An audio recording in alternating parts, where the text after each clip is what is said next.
Si on est toujours court-termiste et qu'on cherche à avoir des résultats immédiats sur ce que l'on fait, on risque de passer à côté de ce qui est réellement important. Au final, si on veut avoir des résultats différents des autres, il va falloir agir différemment. Bonjour à tous, c'est Oliver. Alors on a un nouveau décor, je suis de retour en France après un semestre de mobilité au Canada. Si ça vous intéresse, je vous laisse regarder la vidéo correspondante. Alors pour le thème d'aujourd'hui, on va se demander comment gérer sa vie d'étudiant comme une start-up.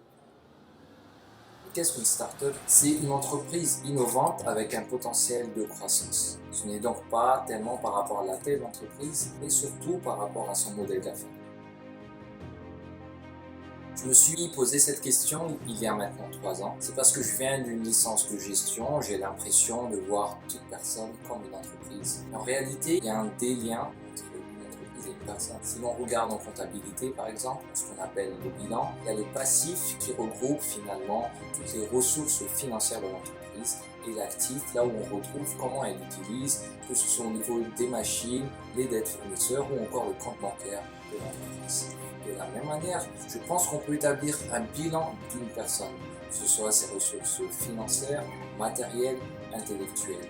Et selon son objectif, on pourra l'utiliser dans son actif, comme par exemple l'allocation du temps, de l'énergie et des autres ressources.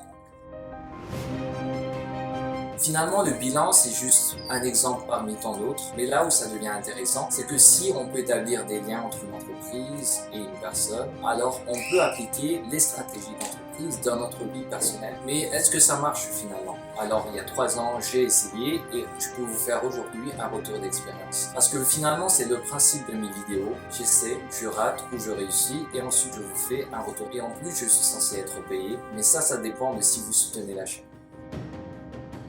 Mais finalement, quelles sont ces fameuses stratégies? Si vous avez visionné ma première vidéo, je vous parle de partager des méthodes de travail, des méthodes pour être plus efficace, plus efficient, des méthodes d'apprentissage. Mais jusqu'à maintenant, je n'ai rien publié à ce sujet. Et c'est justement là le lien avec une startup.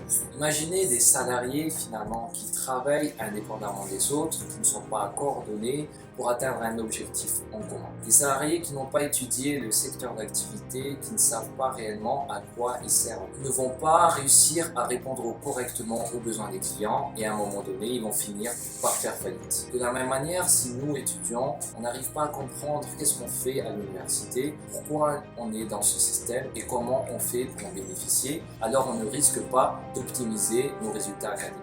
Si une entreprise a besoin d'un dirigeant pour établir une planification, pour contrôler les résultats, pour établir les objectifs, alors nous, en tant qu'étudiants, on doit aussi prendre le temps de se préparer, de bien comprendre d'où l'on vient, où l'on est et où on veut aller, de voir les débouchés de notre métier. Bref, d'avoir au moins un cadre où on peut se situer. Donc, avant de vous présenter ce que j'appelle les tactiques de court terme, j'ai préféré vous donner des informations qui vous permettent d'établir vos stratégies de long terme. Dans ma première vidéo, je vous partage 3 erreurs à éviter pour un étudiant. En effet, si l'on ne sait pas ce qu'on doit faire, on doit au moins se tenir au courant de ce qu'on ne devrait pas faire. Dans ma deuxième vidéo, je vous partage 5 conseils pour un étudiant qui intègre l'université.